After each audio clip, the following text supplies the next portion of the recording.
Well, they always say it's not how you start, it's how you finish. Well, such was the case for the New York Giants and rookie quarterback Jaxson Dart in New Orleans as the Giants jumped out to a 14-3 lead early in the second quarter, only to see themselves cough up the football on 5 consecutive possessions as the Saints seized control of the game and eventually ran away with a 26-14 victory. The Saints picking up their first win of the season, going to 1-4. The Giants, after their first win of the season, falling to 1-4. And let's get to it because there were plenty of things to talk about in this game. In general, before we get to our game balls and gassers individually, let's talk about some of the things that the coaches probably liked and didn't like when they looked at the film this morning.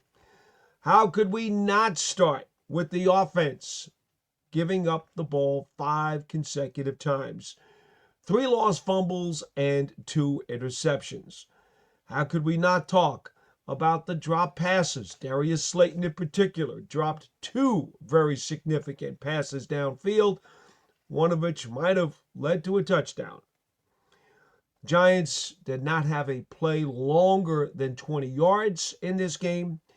They were 2 touchdowns and 4 red zone opportunities, and only 3 of 10 on third down. Well, why don't we just continue with some of the other negatives that befell this team during the course of the game?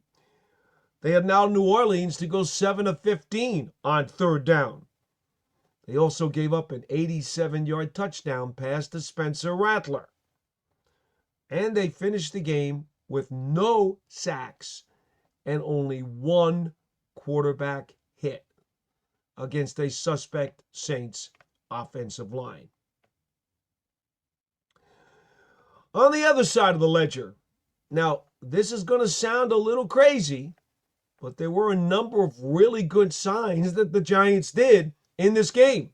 Of course, a lot of them came very early when they had a 2-score lead. They finished the game with 23 first downs. They ran the ball 29 times for 136 yards, averaging over 4.5 yards a carry. Jaxson Dart himself did scramble. He had 7 carries for 55 yards. Cam Scatterbo led the way 15 times for 59 yards. But it was a effective ground attack for the Giants. 8 different players caught at least 1 pass. Jaxson Dart, 65% completes, 202 yards. Did finish with 2 touchdown passes to Theo Johnson, then also threw the 2 picks. Theo Johnson had a really sweet game, 6 catches, only 33 yards, but did catch the 2 scores that Dart threw. Again, the Giants jumped out to a 14-3 lead. Remember last week against the Chargers, they got off to a 10-0 lead, and that allowed them to control the game flow. And what was different in this game? Well, the fumbled snap that the Giants had against the Chargers, deep inside their own territory, was recovered by offensive lineman Andrew Thomas. The Giants did not give that ball away. They retained possession at their own 1-yard line. And then Jamie Gillen punted it out of trouble. That allowed them to tilt the field and gave them a chance to continue controlling the narrative of the game. This time, no such luck. When the Giants had Butterfingers with the football, the Saints were there to capture it every single time. And it turned into an avalanche, a mudslide, if you will. And there was just nothing the Giants could do to stop the momentum, because every time they coughed up the ball, the Saints were there to take it. Let's continue. On defense, the Giants held the Saints, believe it or not, to only 88 yards rushing on 30 tries. That is just less than 3 yards a carry. This was the Giants' best defense against the rush that we've seen all season. They had 5 tackles for a loss. They held New Orleans to 0 touchdowns in 3 red zone opportunities. And I know this is hard to believe, but the New Orleans Saints only had 1 play of longer than 20 yards in the game. That would have been the 87-yard touchdown pass from Rattler to Rashid Shaheed.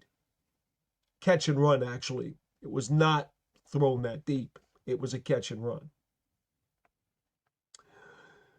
So those are all of the different topics that this coaching staff is going to look at.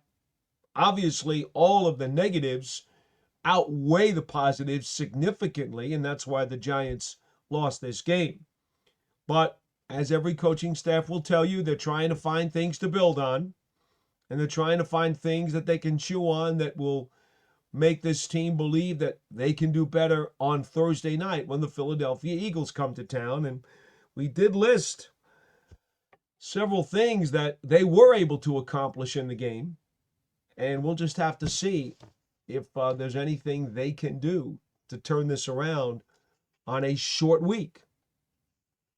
Darius Slayton, by the way, did come up with a pulled hamstring and was unable to finish the game. His availability is obviously going to be a question over the next few days. Let's take a look at the Gameballs and Gassers individually for this one. And how could I not go with the offensive game ball to Theo Johnson, the second-year tight end out of Penn State? Caught the 2 touchdown passes early. The Giants had a 1st and goal at the Saints 1 on their opening drive of the game that went 8 plays and 59 yards. It took over 4 minutes to complete. Now, the Giants used a lot of double tight end formations in this contest, and especially when they came out on the opening drive, they actually had 2 completions to Daniel Bellinger, a 14-yarder and an 18-yarder. And then at the end of the drive, on 1st and goal from the New Orleans 1, on a play-action pass, Johnson all alone in the back of the end zone, in the middle of the field. Dart lofts it to him for the touchdown. 7-0 Giants. Jaxson Dart on the drive, 5 of 5 for 44 yards and the score. Now, the Saints had taken the opening kickoff, and they had to punt the ball away. So at this point, you're saying, okay, that's a good start for the Giants. Saints come back and get a field goal on a long 14-play, 70-yard drive. But then Theo Johnson strikes again, and he catches his 2nd touchdown pass. The Giants go 70 yards on 80 plays.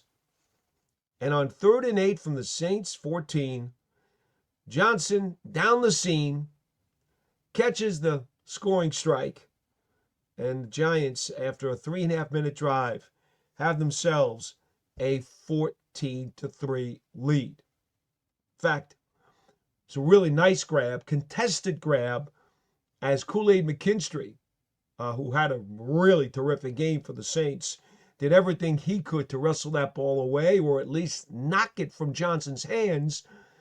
No such luck. Johnson had polygrip and was able to hold on.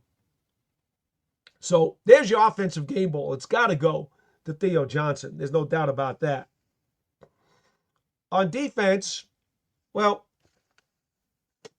believe it or not, as we said to you with some of the stats that the coaches probably will like, this wasn't a bad defensive performance by the Giants, specifically by the front 7. Now, the secondary, we'll talk about them in just a bit. But the Giants' front 7, while they did not get nearly enough heat on Rattler, and of course it was a lot of quick game. Rattler got the ball out of his hands very, very fast. That's still not an excuse. The Giants' pass rush, after they rediscovered it and really gave Justin Herbert of the Chargers a tremendous amount of problems, they didn't do nearly enough in this game. Remember what they always tell you. If you can't get to the quarterback, you can't sack him, at least hit him. If you can't hit him, at least pressure him. If you can't pressure him, at least get your hands up and knock a bunch of passes down. Well, Giants did not do enough to impact Spencer Rattler. So the pass rush does not get a good grade. But what I will say is that the front seven was very stout against the run and even the short pass. In fact, I think, to be honest with you, I'm going to cite Bobby Okereke because Alvin Kamara has been a thorn not only in the Giants' side, but in the NFL's side for the better part of a decade. In fact, in his handful of games against the Giants, he averaged well over 100 yards from scrimmage. On this day, 8 carries for 27 yards, 4 catches for 28 yards. 55 yards from scrimmage for Alvin Kamara. Not an impressive number, and that's one guy the Giants actually did a very good job of containing. And Bobby Okereke, I thought, did a very solid job in keeping Kamara in his sights. 10 tackles to lead the way in this game for Bobby Okereke. So we will go recognizing the fact that the Giants did not do well with their pass rush and did not do very well with the cushion they were given in the secondary. We will recognize Bobby Okereke in the heart of the defense for somewhat stymieing the Saints, who won this game more with their takeaways and, field position than they did with driving the ball down the field. In fact, if you really want to look at a number that's very significant, the Giants' offense totaled 23 first downs in the game, 11 rushing and 10 passing. The Saints had only 18 first downs, 5 rushing, 10 passing. Giants had 2 via penalty. Saints had 3 via penalty. But that gives you an idea of how much more effective the Giants' offense actually was. And I know you're going to tell me about garbage time and stuff, but no, the Giants' defense actually did a respectable job overall against the Saints in this ballgame. On special teams, got to give out a game ball, and that one's going to go to defensive back Tay Banks. Banks played less than a dozen snaps in this game as a defensive back, but he had a dynamite kickoff return. I want to say it was in the third quarter. Let me pull back my notes. Tay Banks had a 46-yard kickoff return and a 29-yard kickoff return. So that's 2 kickoff returns for a combined 75 yards. Did a very nice job and showed some explosiveness, showed some moves, showed some forcefulness as he took the ball out. I'd say that Banks did a really good job there. So we're going to go with him for our special teams game ball. Now, I think it's very interesting to note that, the Giants went with Jude McIntyre for the second consecutive week as a practice squad activation to be the kicker. Remember that Koo had been brought in 2 weeks ago. They said there'd be a week-to-week competition. Well, in both weeks that Koo and McIntyre have competed on the practice squad, McIntyre got the first 2 elevations. McIntyre has 1 more elevation to go. That would be his 3rd, so should he win the competition for the game against the Eagles, the Giants would then have to make a decision as to if they want to bring him up to the 53 and sign him for the rest of the season, or allow Koo potentially to take an activation or 2. Remember, Graham Gano still has another 2 games to miss, at least, while he is on injured reserve. And now it's time we get to the individual gassers. And on offense, it's got to go to Darius Slayton. If you wanted to grade him very harshly, it wouldn't be just 1 drop. It would be 2 drops and a lost fumble. Well, where did they occur? First one, at about 7 minutes or so left in the second quarter. It's a 14-6 Giants lead. First and 10 from their own 35. And it's a deep post from the left side. Slayton has his man beat. Jaxson Dart puts the ball right there. And Slayton is unable to grasp it as it falls right through his hands on the run. Looked like it was a surefire touchdown. That would have been a huge blow to New Orleans after they had just kicked their second field goal to get it to a one-score game. Now the Saints come right back. They get themselves an 87-yard touchdown pass to Shaheed. So now it's a 14-13 game. And New Orleans has the momentum. The Giants will try to take the momentum back because on their next possession, on a 3rd and 1 from the 49-yard line with about 2.5 minutes or so left in the first half, a 3rd and 1, they have the opportunity to do something before going into the break. And they try a flea flicker. Dart hands off to Cam Scatterboo. Back to Dart on the flip. And now he goes long on the post for Slayton. Ball's a little bit short. And Slayton is hand fighting, and he's trying to make the contested catch. But safety Terrell Burgess is able to knock it away. And the pass falls incomplete. And on 4th and 1, with 70,000 plus at the Superdome, hitting 100 decibels, which is equivalent to a subway in the New York City MTA line. The Giants decide they're not going to do it. They're going to punt the football on 4th and 1 from their own 49.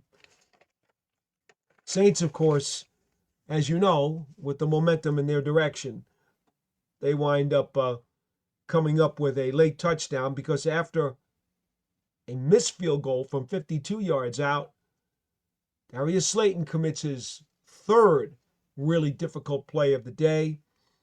Just about a minute left in the half. First down and 10 at the Saints 44. Slayton catches a 9-yard crossing route. Demario Davis pops the ball free. And, of course, it is recovered by Schenker, the rookie defensive back for New Orleans. Returns it 20-plus yards. And the Saints take over at the Giants' 41-yard line. And 8 plays later, they kick a 29-yard field goal.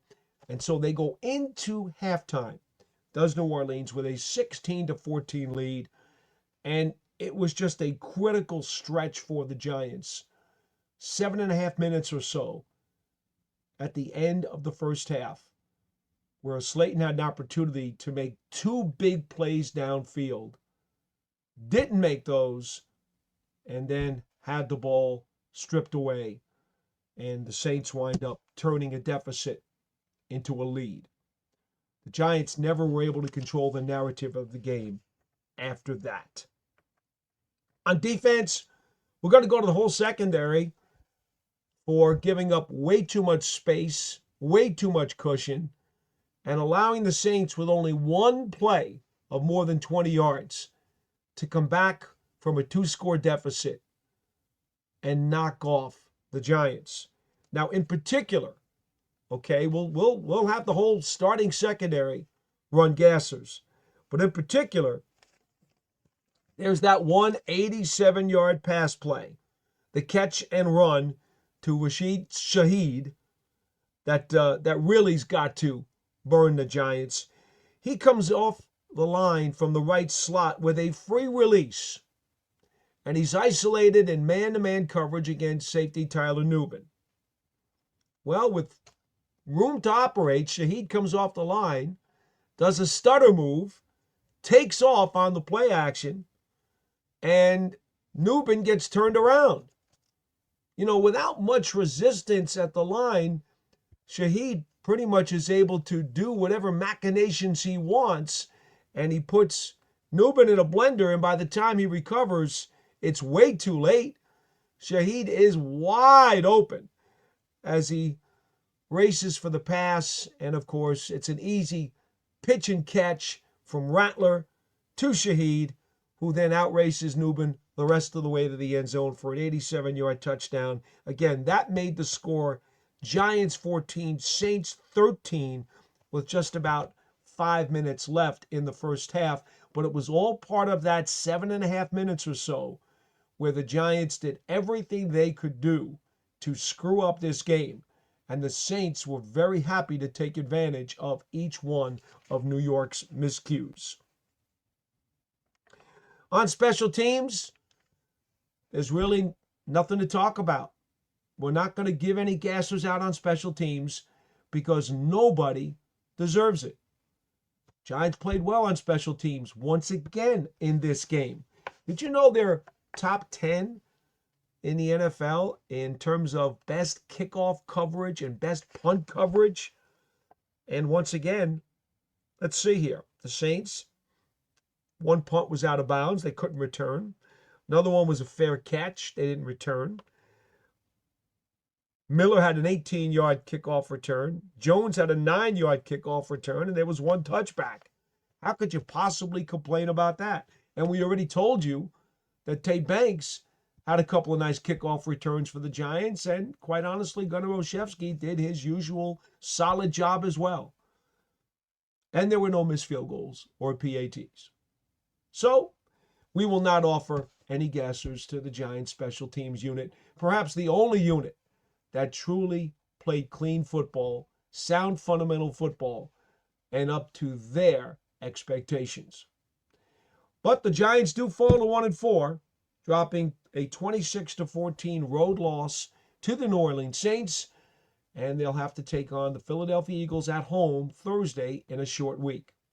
Now, we'll be back tomorrow, that's Tuesday night, with a live version of the Big Blue Breakdown. It's a special change of day, Tuesday night, 8 p.m. Eastern Time, to take your chats, your phone calls, and your video calls right here on the New York Giants on SI YouTube channel and media network. Again, Tuesday night, 8 p.m. Eastern Time live because of the game switch, the schedule switch, and everything else that's going on. Game is on Thursday. We're moving our Wednesday show to Tuesday this week. That'll do it for now. I'm Paul Dottino. We'll see you next time on the Big Blue Breakdown.